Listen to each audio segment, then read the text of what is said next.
है। ईरान ने बड़ा पलटवार किया है अमेरिका के ऊपर। अमेरिका के कई ड्रोन्स गिरा दिए गए हैं और अमेरिका के प्लेन्स भी हिट होने की खबरें आ रही हैं। देखिए, इस पे थोड़ा इंतजार करना होगा कितने प्लेन्स गिरे हैं इसको लेकर, लेकिन जो खबरें आ रही हैं उसके मुताबिक ईरान ने अपनी एंटी प्लेन मिसाइल्स जो हैं वो फायर की, डिफेंस सिस्टम से मिसाइल्स फायर की गई और उससे अमेरिका के कई ड्रोन्स तबाह हो गए, जिनकी तस्वीरें सामने हैं। लेकिन खबर यह भी है कि F-35 जेट्स जो कि ईरान के एयर स्पेस में अंदर घुसने की कोशिश कर रहे थे, उनको हिट किया गया है। देखिए, आरजीसी की तरफ से अभी जो खबरें सामने आ रही हैं ये दावे हैं, जैसी खबर सामने आएगी कंफर्म होगी मैं आप तक पहुंचाऊंगा। लेकिन ये ईरान की तरफ से जबरदस्त पलटवार बताया जा रहा है। हॉर्मूज में इस समय हालात ऐसे हैं, देखिए जो दावा हो रहा है ईरान की तरफ से कि अमेरिका के कई प्लेन्स ने, फाइटर जेट्स ने, जिसमें F-18 शामिल थे, F-35 शामिल थे, उन्होंने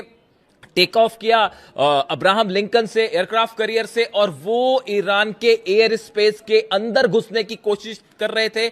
इसी दौरान ईरान की तरफ से जबरदस्त मिसाइल्स हमले किए गए, पलटवार किया गया, जिसके चलते कई ड्रोन्स गिरे हैं, प्लेन्स भी हिट होने की खबरें हैं और बाकी के जो काफिला लेके घुस रहा था अमेरिका, वो वापस लौट पड़ा है, उसे पीछे हटना पड़ा है। इतनी ही खबर नहीं है, खबर यह भी है कई एंटी शिप मिसाइल्स फायर की गई है, अबू मेहदी मिसाइल्स फायर की गई हैं और अमेरिका के कई जहाज जो कि फारस की खाड़ी के आसपास थे, उन्हें पीछे हटाना शुरू कर दिया है अमेरिका ने, क्योंकि ईरान की मिसाइल सीधा हिट कर सकती हैं अमेरिकन वॉरशिप्स को। जो इस वक्त की खबरें हैं, देखिए अमेरिका के प्लेन्स जो आ रहे थे वो वापस भागने को मजबूर हुए, इस तरह की खबरें हैं। इसके अलावा जो आज सुबह जो हमले हुए, उन हमलों को लेकर एक बड़ा अपडेट है। देखिए, आपने खबरें सब तरफ देखी होंगी, कई आइलैंड्स पर हमले हुए हैं। लारक, मैंने 5 आइलैंड्स आपको बताए थे, लारक पे हमले हुए हैं, खार्ग आइलैंड पर हमले हुए, केशम आइलैंड्स पर धमाके की खबरें हैं। लेकिन इसके साथ एक बड़ी खबर अब यह भी आ रही है कि ईरान के 2 न्यूक्लियर साइट्स के पास भी धमाके की खबरें हैं। अभी इसके बारे में और डिटेल आएगा, मैं आप तक पहुंचाऊंगा। खबर यह है ईरान के 2 न्यूक्लियर साइट्स पर धमाके की खबरें हैं, उन्हें निशाना बनाने की कोशिश की गई है और यह हमले इजराइल की तरफ से किए गए। देखिए, अभी सुबह जो जानकारी आई थी, जो सेंटकॉम ने जानकारी दी थी कि हमने अपनी डिफेंस में स्ट्राइक की है, मामला ऐसा नहीं है, यह बड़ी स्ट्राइक थी, इसको डाउन प्ले करने की कोशिश की गई, लेकिन हमला बड़ा था।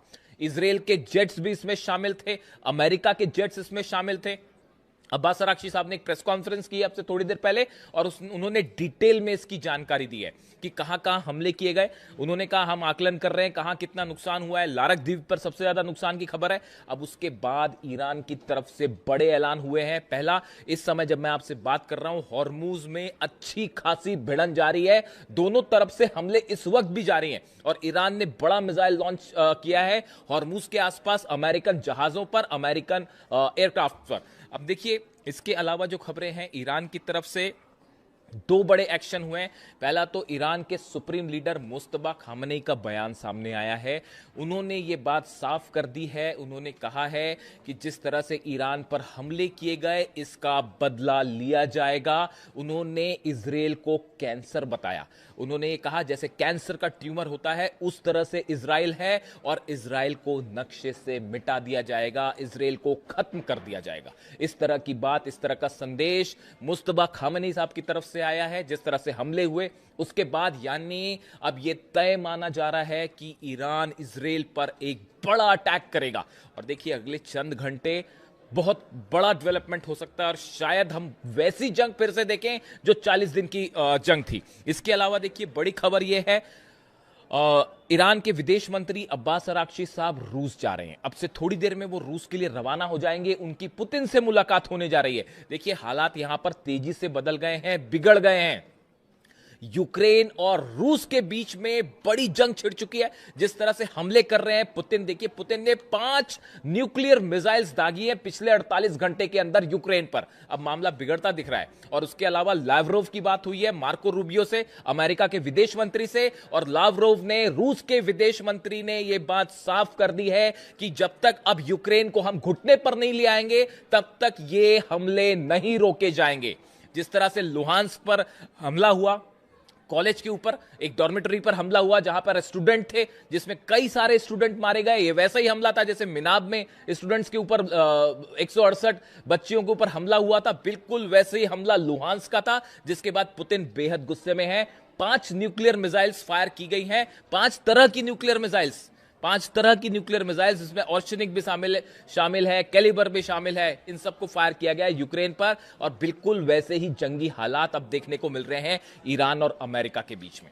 देखिए, मैं फिर से इस बात को रिपीट करूंगा, पूरी दुनिया में जितने पत्रकार हैं, जितने न्यूज चैनल्स हैं, जितने पॉडकास्ट चल रहे हैं, सबका स्टैंड ये था कि ईद के पहले हमला नहीं होगा, हज के बीच में हमला नहीं होगा। आप मेरा वीडियो उठा के देखिए, मैंने दावा किया था आपको कि हज के बीच में ही हमला होगा, ईद से पहले हमला होगा। और देखिए, ये खबर एक बार फिर सच साबित हुई। इसकी बड़ी वजह थी, देखिए, कई लोगों ने मुझसे पूछा, आज सुबह से कई फोन्स आ गए मेरे पास, और सब ये पूछ रहे हैं कि आपने ये दावा कैसे किया था कि ईद के पहले पहले हमला हो जाएगा, हज के बीच में हमला होगा। कई लोगों ने ये सवाल पूछे। आप इकलौते ऐसे पत्रकार हैं जिनका ये दावा था कि हज के बीच में हमला होगा, ईद के पहले आपने कैसे दावे किए? देखिए, इसकी 2-3 बड़ी वजह थी।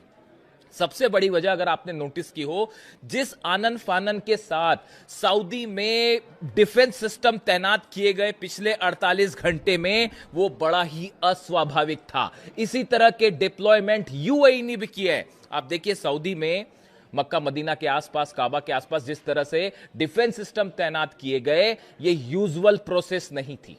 आप इसको समझिए, डिफेंस, अगर आप इस बात पर नजर रखें तो यह साफ बात दिखाई दे रही थी कि सऊदी को इस बात का डर था कि ईरान अचानक हमला कर सकता है। अब सऊदी को इस बात का क्यों डर था? क्या सऊदी इस बात को जानता था?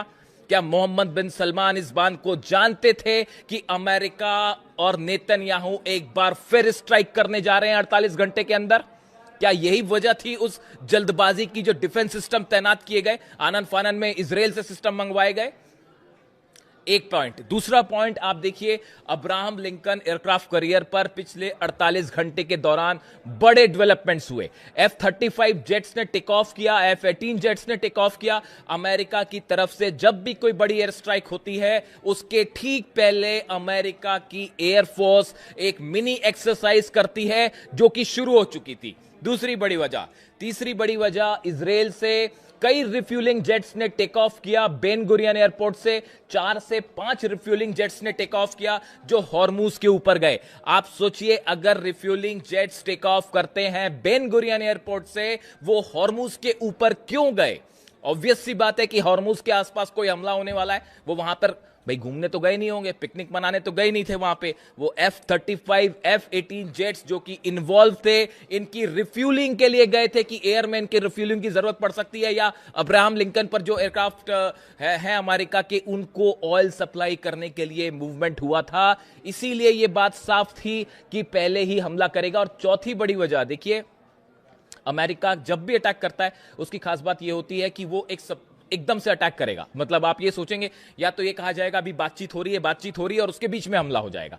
इसीलिए शायद ये सोचा अमेरिका ने कि सब ये मान के चल रहे हैं कि भाई अभी हज चल रहा है, ईद होने वाली है, इसलिए हमला नहीं होगा। सरप्राइज करने की कोशिश की गई ईरान को, और बीच में हमला कर दिया गया। ये वैसा ही था जैसे अली खामनेई साहब पर हमला हुआ। इसीलिए आपको कहते हैं कि जो पुराने ट्रेंड्स हैं उससे सीखना पड़ेगा, आपको समझना पड़ेगा। पिछली बार जब हमला हुआ था, और जिस तरह से हमले हुए अली खामनेई साहब में, रमजान के बीच पे हमला किया गया। इसीलिए इस बार देखिए हज के बीच में हमला किया गया। इस ट्रेंड को समझिए आप। इसीलिए मैंने दावा किया था कि ये हमले हज के बीच में हो जाएंगे और फिर से एक बार जंग हो सकती है, और अब वही हालात सामने खड़े हुए हैं। एक बार फिर धोखा हुआ। बड़े सारे लोग मुझसे पूछ रहे थे कि भाई आप डील के पक्ष में क्यों ना हो, किससे डील की जाए और क्या डील की जाए, उनसे जो हमले कर रहे हैं कैसे डील हो सकती है। बड़े बड़े तमाम दावे हुए, कितने लोग जो है वो खबरें चली कि अब ये डील हो गई है, वो डील हो गई है, ईरान यूरेनियम दे देगा। सब बेसलेस और फर्जी खबरें थी जो फैलाई गई थी पब्लिसिटी स्टंट के लिए। हमने डंके की चोट पे बात कही थी कि डील नहीं होगी, ईरान यूरेनियम देने का कोई सवाल ही नहीं है, और देखिए ये खबर भी साबित हुई। याद रखिएगा इस बात को। जितने दावे हमारे हो रहे हैं, बड़ी रिस्पॉन्सिबिलिटी के साथ मैंने दावे किए, और सब के सब सच साबित हो रहे हैं। आप उठा के देख लीजिए, क्या किसी और शख्स ने यह बात कही थी कि हज के दौरान हमला होगा या ईद के पहले हमला होगा? सिर्फ हमने कहा और यह खबर साबित हुई सच। और आप और देखिए, ईरान की तरफ से बहुत बड़े पलटवार की तैयारी कर ली गई है, और जो मुस्तबा खामनेई साहब का जो संदेश आया है, हम इजराइल को मिटा देंगे, ये एक संदेश है इस बात का, ये इशारा है इस बात का कि इजराइल के ऊपर बहुत बड़ा हमला होने जा रहा है। देखिए ये हमले क्यों हुए, इसकी कई वजह भी सामने है। सबसे बड़ी वजह है तो ईरान जो है अपेरेंटली कि भाई ईरान अपना यूरेनियम देने को तैयार नहीं है। ये बात साफ बता दी गई है अमेरिका को। जितने 5 देश अरब देशों के निगोशिएट करना चाह रहे थे, पाकिस्तान के नेता वहां पे थे, आर्मी जनरल वहां पे थे, इन सबको साफ साफ बता दिया गया था ईरान अपना यूरेनियम नहीं देगा, हम न्यूक्लियर मुद्दे पर कोई बात नहीं करेंगे। तमाम दावे हो रहे थे यूरेनियम यहां चला जाएगा, यूरेनियम वहां चला जाएगा, सब फर्जी खबरें थी, फैलाई गई थी। बात नंबर 1। बात नंबर 2, आप देखिए एक बड़ी लॉबी काम कर रही है। आप मेरा कल का वीडियो उठा के देखिए, मैंने कई लोगों के नाम लिए थे जो खबरें हैं वेस्टर्न मीडिया में खबरें हैं। देखिए मार्क डूडोविट्स डोनाल्ड ट्रंप के करीबी हैं, लिंडसे ग्राहम आप जानते ही हैं, टेड क्रूज ये वो नाम है, ये इनको बड़ी लॉबी माना जाता है इजराइल की, जो कतई नहीं चाहते कि किसी तरह की डील हो जाए। नेतन्याहू कतई डील नहीं होने देंगे, और अगर डील होती भी है तो उसको फिर से तोड़ दिया जाएगा जैसे 2015 के पैक्ट को तोड़ा गया। इसीलिए ईरान विश्वास करने को तैयार नहीं है। इसीलिए मुस्तफा खामेनी कह रहे हैं कि हम विश्वास नहीं करेंगे। और अब हालात ये है, देखिए बड़ी इस समय ईरान खास तौर पर हॉर्मुज में, चूंकि हमले आइलैंड्स पर हुए इसलिए अभी पूरा फोकस जो है हॉर्मुज में, और हॉर्मुज में इसको जंग कहते हैं, सीधी सीधी जंग छिड़ी हुई है। लेकिन अगले चंद घंटों में ईरान की तरफ से बड़ा मिसाइल अटैक हो सकता है। और देखिए अब्बास अराक्ची साहब तुरंत पुतिन से मिलने भी जा रहे हैं। हो सकता है कि इस मुलाकात के बाद एक्शन देखने को मिले, लेकिन फिलहाल ईरान की तरफ से हॉर्मुज में कई मिसाइल्स फायर की गई हैं, और उसमें अभी कितना नुकसान है अमेरिका को, ये थोड़े वक्त पर सामने देखने को मिलेगा। लेकिन अभी हालात ये है कि ये बात साफ हो चुकी है कि कोई डील जैसी संभावना नहीं है, पूरी तरह से खारिज है। अब्बास अराक्ची साहब की प्रेस कॉन्फ्रेंस थी अब से थोड़ी देर पहले, और जो बातें उन्होंने कही, उन्होंने कहा कि हमारे को बिल्कुल बदला लेने का पूरा अधिकार है। उन्होंने कहा इंटरनेशनल लॉ, यूनाइटेड नेशंस के चार्टर को अमेरिका ने तार तार कर दिया है। हम एक बार फिर बात कर रहे थे, इजराइल की तरफ से बीच में ये हमले हुए हैं, तेहरान पर भी हमले हुए हैं, तेहरान के आसपास भी धमाके हुए हैं, 2 न्यूक्लियर साइट्स पर धमाके की खबरें हैं। इसका बदला लेने का हमको पूरा अधिकार है। और अब देखना यह है अगले चंद घंटे में ईरान की तरफ से क्या रिप्लाई देखने को मिलता है। जो भी अपडेट होगा मैं फौरन आप तक लाने की कोशिश करूंगा। कमेंट करके बताइए इस वीडियो को लेकर आपकी क्या राय है। Thank you so much.